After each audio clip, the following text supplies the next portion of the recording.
There are few historical figures that have inspired so much devotion, controversy, and myth as the subject of today's video. To some, he was the perfect, selfless revolutionary, a man who gave his life fighting against imperialism and equality. To others, he was a ruthless ideologue, whose methods brought suffering to those who opposed his vision. His face remains one of the most recognisable symbols to this day.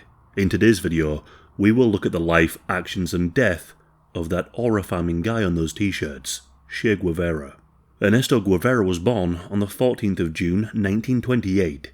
He was born in the city of Rosario, Argentina, and was the eldest child of a respectable family of Spanish and Irish descent. From a young age, he was plagued by asthma and pneumonia, conditions that would often leave him bedridden and would continue to affect him his entire life. Guevara grew up in a leftist family who would host Republican veterans of the Spanish Civil War. As a boy, he developed a love for reading from his family's thousands of books, from Walt Whitman to H.G. Wells. But the young Guevara particularly enjoyed reading history, philosophy, and political theory. By the time he was a teenager, he was well read in the works of Karl Marx, Sigmund Freud, and the revolutionary writings of José Martí. Despite his poor health, he was a decent rugby player and was noted for his aggressive style of play. Guevara spent much of his time travelling. His family frequently moved between cities, which exposed him to all aspects of Argentinian society, from the cosmopolitan elite to the impoverished rural poor. This would culminate in his famous motorcycle diaries. In 1948, Guevara enrolled at the University of Buenos Aires to study medicine. But during his studies, he would take time away to embark on motorcycle trips around South America. These journeys and what he saw would soon be recorded in his journal, posthumously published in his memoir, The Motorcycle Diaries. As he travelled through Argentina, Chile, Colombia, Peru, and Venezuela, Guevara witnessed the continent's vast inequalities firsthand. Miners labouring in dangerous conditions, indigenous communities living in abject poverty, and the devastating effects of imperialism and wealth inequality. But more than this, he saw examples of people pulling together in the face of these hardships, believing in the power of solidarity. Guevara would take odd jobs to fund his travels, including at one point working at a leper colony.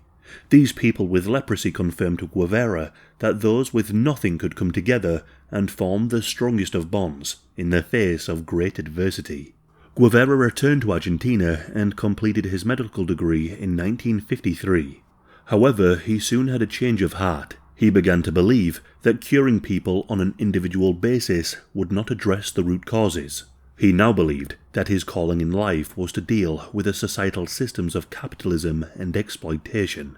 After graduating, Guevara chose not to settle down and practice medicine, instead travelling through Latin America, looking for a way to fight the injustices that he had witnessed. He started in Bolivia and then Peru, but he failed to galvanize the population into fully revolutionary attitudes. He continued to Guatemala, which had just gone through its own democratic revolution. Guatemala's new president was in the process of enacting land reforms designed to redistribute farmland withheld by powerful corporations like the American United Fruit Company to poor farmers. Guevara integrated himself with members of the new government, but also with other Latin American revolutionaries and exiled Cuban communists linked to Fidel Castro. But then, in 1954, the United States launched a CIA-backed military coup and overthrew the Guatemalan government. Guevara joined a communist militia, but soon had to take refuge in the Argentine embassy to avoid arrest. The event would soon confirm to Guevara that the biggest obstacle facing the world were both capitalism and the United States of America. He delved into reading Marxist and Leninist literature, believing that only through armed struggle could the lives of the downtrodden of Latin America be improved. After seeing firsthand how American intervention had crushed democratic movements, Guevara fled to Mexico City, disillusioned but more radicalized. For a time, he did work as a doctor, seeing and treating some of the city's poorest residents. But he also reconnected with Cuban exiles, eventually meeting Fidel Castro in 1955. Guevara fell in with Castro's cause, believing that it was just the revolutionary movement that he had been searching for. He initially joined the Cubans as a doctor, but he soon elevated to a leadership role. He trained with Castro's forces and reinforced his belief that armed struggle was the only way to achieve meaningful change. In November of 1956, Guevara was aboard the ill-fated yacht Granma with 82 revolutionaries. This group sailed to Cuba hoping to ignite a new revolution, but the landing was disastrous. Most were killed or captured, but a core of 12 men managed to escape into the mountains. Castro and Guevara were amongst them. For the next 2 years, Guevara fought alongside Fidel Castro in a grueling guerrilla campaign against the Cuban government, led by military dictator Fulgencio Batista. The rebels hid in the mountains amongst the poor peasant farmers, building their support and their infrastructure. Guevara set up factories to build grenades, but also health clinics to look after the rebels and their supporters. Well aware of the power of the media, Guevara also set up a newspaper and a radio station, allowing the rebels to spread their message even further. Guevara was an invaluable member of this revolutionary force and was second in rank only to Castro. He soon earned a reputation as both a capable and ruthless military leader. Guevara would personally oversee the execution of suspected traitors, defectors, and informants, believing that such measures were necessary for the revolution to succeed. So too did Guevara oversee the execution of peasants who supported Batista. By late 1958, Batista's regime was collapsing. Castro's rebels had secured large areas of Cuba under their control, and had won a great number of victories against Batista's forces. On the 20th of December 1958, Guevara led a decisive attack on the city of Santa Clara. With only 340 men, Guevara's forces were able to defeat almost 4,000 government troops, even capturing an armoured train containing a great amount of weaponry, ammunition, and provisions. Thousands of government troops surrendered, fed up with the civil war, and the battle would soon be seen as a turning point in the conflict. On the 1st of January 1959, Batista fled Cuba, taking with him a fortune of $300 million, allowing Guevara and his forces to capture the capital of Havana the very next day. Castro arrived 6 days later and took control of Cuba, beginning communist rule over the country.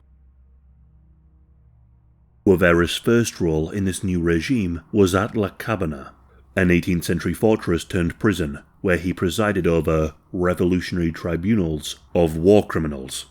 For 5 months he oversaw the trials of thousands of people. Many were sentenced for their roles in the previous regime, either to prison or they were executed. Former government officials, police and army personnel who had served Batista were rounded up and detained to await their trial. Loyalists to the Batista regime were purged from the army and the government.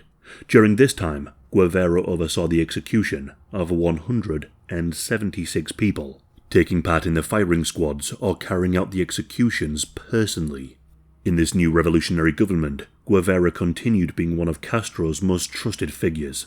He took on multiple roles, including head of the National Bank of Cuba, Minister of Industries, and a diplomat.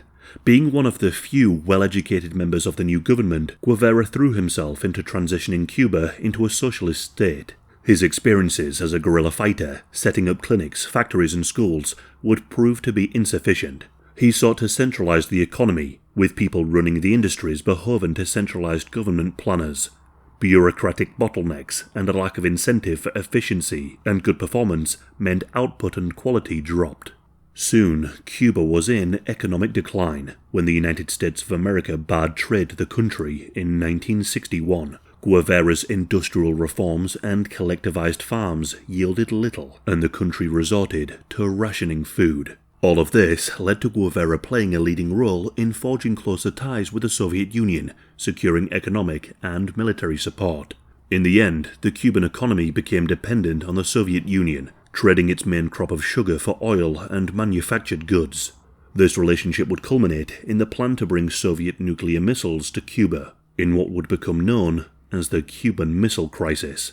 Essentially, the Cuban Missile Crisis occurred in October of 1962.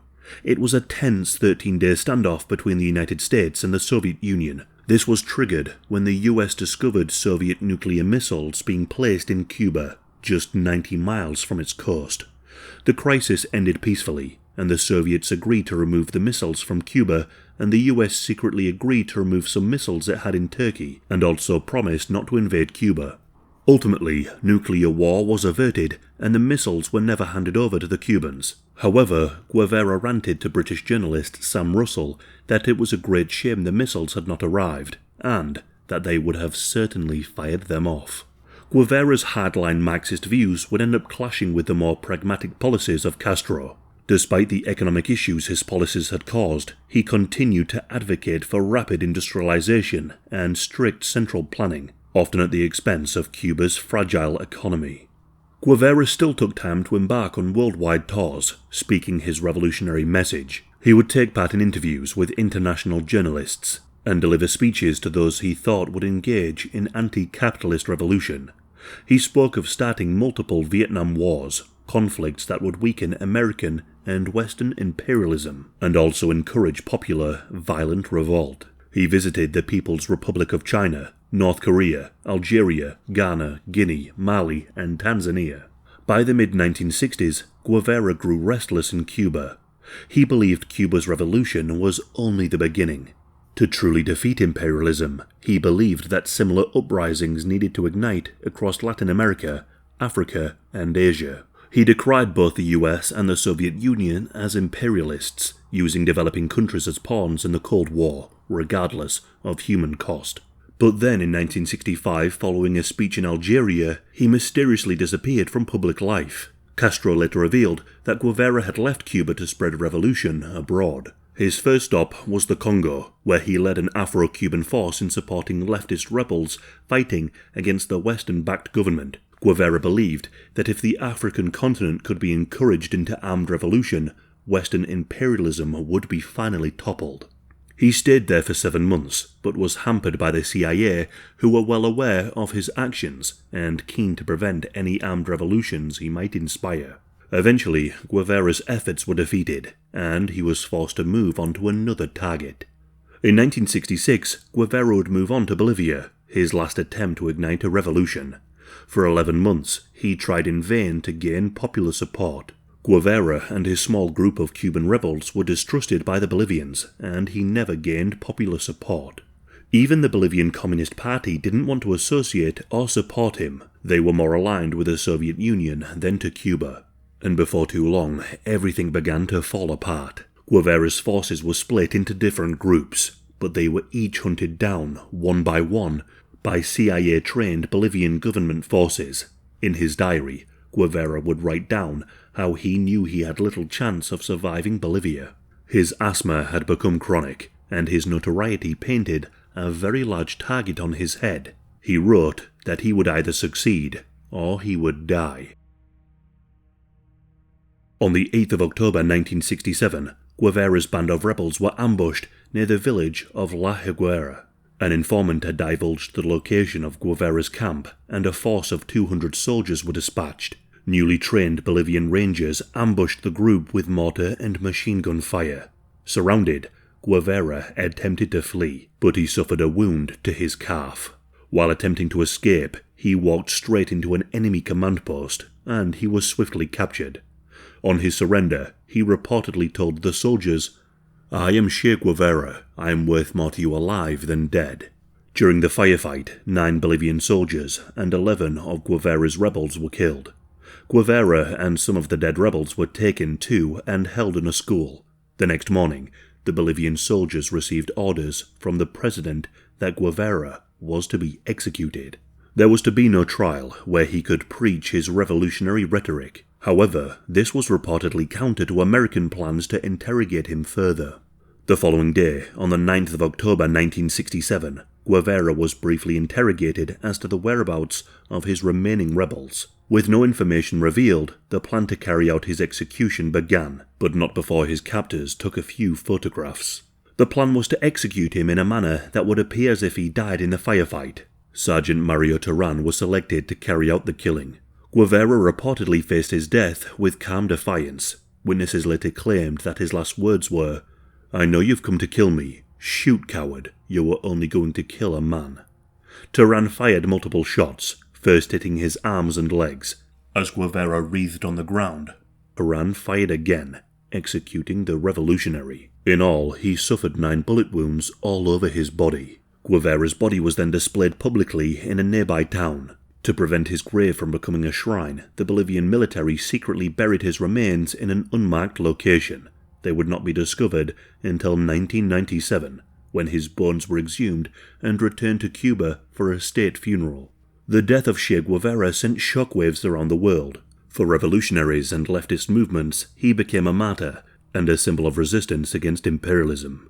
His writings, especially his call for creating 2, 3, many Vietnams, inspired generations of guerrilla fighters and activists.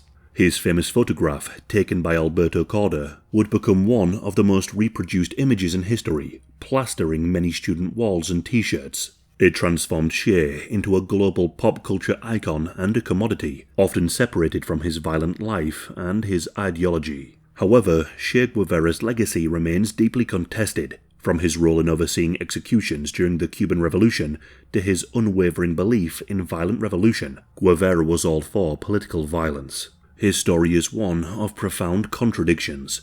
He was a doctor who took up arms, a violent revolutionary who inspired millions, whilst waging guerrilla warfare wherever he could. And he remains one of the most recognisable figures of the 20th century.